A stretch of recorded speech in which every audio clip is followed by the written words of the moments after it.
Also, before we start, real quick message from Ricardo. Yeah, I know, me too. But it's okay, just wait, it'll be quick. Real quick, with Jujutsu Kaisen ending soon, we're trying to hit 10,000 members and make the biggest anime Discord server. Discord.gg/the collaboration. The link is at the top of the description. Join it now!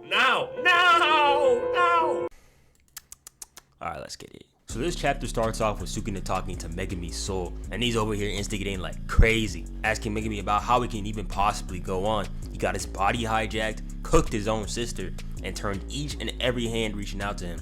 And on top of all that, the brat that he saved, aka Yuji, killed thousands in Shibuya. He over here telling him to give up, saying that he has nothing to live for, and he should relax and leave it all to him. Loki sounding like me right now, which is funny as hell in my opinion, because no way he's trying to act like they Naruto and Kurama, niggas speaking as if they're a team. And for once in his god-forsaken life, Megumi picks up on something. He questions Sukuna on why he is so desperate, since after this, there'll only be one Sukuna finger left. There is a special way for Sukuna to turn into a cursed object, meaning that if Yuji finishes him here, it's game over for him. Nowhere hitting that resonance doesn't help with that fact either. If 19 of Sukuna's fingers disappear, that last finger won't have enough pull to connect it to his soul. Megumi goes on to say that he's relieved to know even something like Sukuna fears death. From the very start, he never intended to live a normal life, and it's always been obvious, but there's so many other people in this world besides himself, and just once more he wants to try living for someone else. I mean, better late than ever, I guess. Took him long enough. As the final embers of Sukuna dissipate from Megumi's soul, we see Yuji's domain crumble while Sukuna gets torn from Megumi's body. Also, if you didn't notice, Yuji's domain is huge. Like, this is massive, bruh. Most domains are usually kept hella small to reduce CE loss. Even Mahito was able to keep his at a reasonable size. This shit look like the Las Vegas Spear. Really goes to show how inexperienced he was in this department. And speaking of Yuji's domain, what did it even do? We still don't know what it did. My boy just popped that shit so he could customize the map. No sure hit effect, no name, which is absolutely bonkers, and all he did was give him that left right. I blame Gege more than anything. This man just want to start his idol manga. But the greatest part of a domain expansion is the name itself, so it kind of feels empty, you know? Whatever, let's move on. As Yuji's domain crumbles, we finally see him get rid of Sukuna. Took off that die and knocked the arms off the man too. Damn, Yuji had this man screaming for his life, doing all this just because you lost Megumi low-key crazy. He really got cooked. Yuji held that follow through for a good 5-6 seconds too. He's savoring this shit. And this page right here, man. I don't even know what it is with mangakas and turning the main villain into an evil pile of goop and doom. But this right here is crazy, man. They turned my boy into an evil Poe. I've always known that Sukuna was gonna lose. You know, I made peace with it after Gojo hit him with that black flash back in 232, but come on, man. Not like this. Yuji making the same face I was when I first saw this. He's like, damn, this nigga's sorry as hell. And I know Sukuna was enraged when he saw this stare down. Imagine you've been in the game for over 1,000 years just to be taken out by a high school student, a freshman, no less. Yuji been doing this for not even 6 months. This is crazy. And he can't do anything about it either. Yuji looks at Sukuna and says, "Aight, bro, what's it gonna be?" And now Sukuna has a choice. He can either return to Yuji's body and live a life in captivity, or go out on his own terms. But before that, Yuji has something to say. Yuji tells Sukuna that he is him. You are me. They were both born into this world unknowingly, shouldering curses. What sort of monster they turned into was entirely decided by luck. But luckily for Yuji, he had his grandpa. He asked Sukuna to try one more time, to live alongside someone instead of cursing them. Because even if no one else will accept him, Yuji will. And Yuji is truly one of them rare, pure souls. Cause trust me, the second that I saw that this nigga was reduced to that great value Poe form, I would have been talking all kinds of crazy. None of this I'm you, you are me shit. I would have told him that I'm better. Hit him with that baby king. Bitch, I hate to tell the truth, we're not the same. Baby king. I would have told brother, we are done with the Heian era. You had your time, the next 1,000 years are mine. But as Sukuna fades away, he tells Yuji that he's impressed that he's been able to keep this facade on for so long. And y'all see right here that he said Yuji's full name for the first time. It took this man seeing Heaven's Gate, okay, let me stop, this nigga ain't going anywhere near there, Hell's Fire, to finally stop calling him a brat. But even then, he had to make it backhanded. A true hater till the end.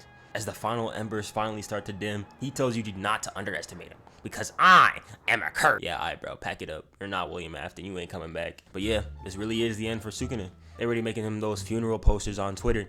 I don't know why they got him in heaven either though.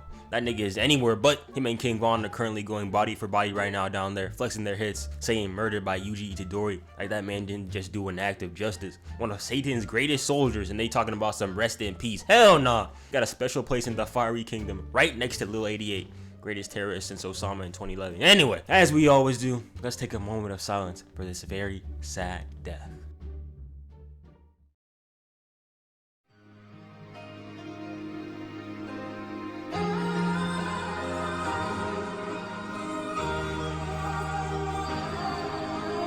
As Yuji watches Sukuna's demise, we cut over to Hikari vs Uraume for what it seems to be the first time we seen them in ages. And what were they really doing, man? Hikari done lost his Jordans, Uraume over here is shirtless, the entire city looked like the Avengers just got done saving it. And can we really believe that they were just fighting? Hell no! If I was Hikari, I would have done the same. Uraume notices immediately that Sukuna got cooked. Now that it's all over, Hikari wonders what they're gonna do, and Uraume says that it's over, done, and starts making hella excuses, talking about the only reason why Sukuna lost was because of his incarnated form, and you plebeians have no strength. Y'all only won because you lucky. You narrowly escaped death by being born 1,000 years too late. Hop off! The man is dead! You gotta be a different type of glazer to click return to lobby after your homeboy gets killed, because me personally, I'm finishing out the match. Crazy. Sukuna really didn't know how good he had it. Hikari then says that being called lucky is the highest compliment a guy like him could get, and as Uraume agrees, they fade off into the light. I don't know why her ass is going up either. Take her ass straight to Satan. She don't belong there. It kind of sucks though. We never got to see this fight at all. Mappa better do it justice, because what happened here is just sad. Like, you mean to tell me that we never saw Uraume use a domain? Didn't see Hikari throw hands? I know they was stalling and shit, but this is sad. As for the next page right here, I think y'all should see my initial reaction, because it truly shows the state I was in up to this point. JJK Kaisen with the most Mickey Mouse ending possible. This is worse than My Hero Academia. Hey, my boy, 3 chapters left. 3 chapters left, alright? Just let's give it a chance. Give it a chance. No! No! No! No! No! No! No! No! No! We're so good. It's over. It's over. It's over, y'all. It's over. Long story short, nigga. It's over. No! Oh, I wasted all my time hitting on this fucking bug. This nigga come back after doing jack fucking shit. He didn't even do nothing. He came in, got his ass kicked by Sukuna with his treasure. I got his ass fed forth like a baby. Watched his sister die. As you can obviously tell, I was not very happy about this. Also, I think this is a cool detail. Megumi's scars have the same path as Sukuna's eyes, besides the top left one. Pretty cool. After Bumugis wakes up, Yuji and Nobara try to hit him with that OP. I don't even know what could be going on over there. That shit did not work. Megumi was like, my bad. First of many apologies he's gonna have to make in these next few chapters. And speaking of Megumi, how the hell is he still alive? Nevertheless, walking and talking like a normal human being. No amount of RCT should have healed the brain damage from those 5 unlimited voids. Got hit with 12 black flashes, 3 hollow purples, 5 domains, and he still look unfazed. But meanwhile, niggas like Kawhi Leonard get breathed on the wrong way, and then he's out for like 6 months. Make it make sense. Then they sit down and have a chat. Nobara is wondering why niggas weren't crying tears of joy and jubilation over her return. She should have seen the way people on Twitter were moving after she came back. Her ego would have never went down. Yuji admits that he did shed a tear when Nobara hit that resonance, and Megumi nonchalant ass saying that he wasn't really surprised because he found out while Sukuna was using his body as a crash dummy, and Nobara admits that these types of surprises are better in person. Then Yuji pulls out some letters that Shoko gave him, which are apparently from Gojo, and they ain't even giving him a chance. Megumi disgusted, and Nobara don't even want to see it. Also, there was only 2 letters since Yuji already got to talk to Gojo personally. Nobara goes first, and apparently Gojo gave her information on her mom and her whereabouts. But let's be for real, nobody gives a fuck about Nobara's mom. They can't even give us the name of Yuji's domain, and you want to talk about this? No! Why would I care? Then we see Megumi over here laughing. Nobara talking about some special grade promotion. This shit almost made me throw up. There is only one special grade that I wanted to see him in, and that's the one with... Let me stop. Now everyone's interested. Megumi never laughs or smiles, and so now they gotta see. They take one look at Megumi's note and are confused as hell. You know it's bad when you got Yuji questioning why you're laughing at something. That boy laughs at anything. Also, these 2 panels right here really made me realize how much I miss this duo. I guess trio too. They all work well together, but definitely these 2.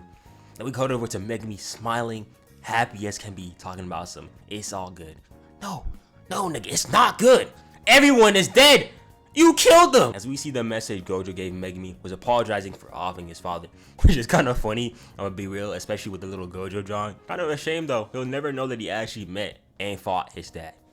Oh well. Right after, Nobara reminds everyone that they gotta meet with Maki and the others, and everyone gotta come. Megumi remembers that he has to apologize and thank everyone for saving him, but Nobara says this has nothing to do with it.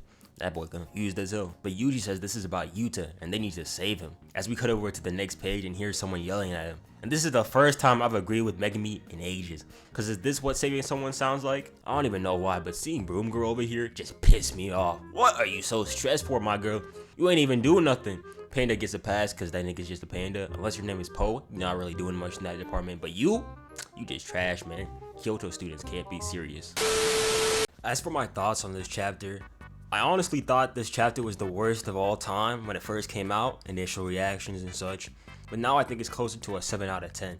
I realized that I was more mad about what didn't happen, like the merger, Kenjaku, and Yuji's domain name, than the actual chapter contents itself. It was good, besides, the obvious. Sukuna did lose, but he went out on his own terms, and he didn't cry like a little bitch. And, on top of that, he didn't turn into a baby, which is a plus. But I am very disappointed that Hikari and Uraume ended like that. That whole fight is just tragic, but oh well. At least the original trio is back, and Yuta's coming back too, so I guess that's good. But I guess we'll see what happens with these next 3 chapters. Anyway, thank you for watching. I love you. Goodbye. Before we end it off, this video was sponsored by Anime Express. Anime Express has a variety of merchandise from all your favorite animes, such as Jujutsu Kaisen, Naruto, Demon Slayer, One Piece, and others. They got a variety of stuff and cool things such as hoodies, t-shirts, necklaces, and this dope ass sword over here. Personally, my favorite is the Choso hoodie, cause as much as I be hating on bro, this shirt is tough as hell. And if you want 10% off, use my code NOAH10 at checkout. Link in the description. And yeah, thanks for watching.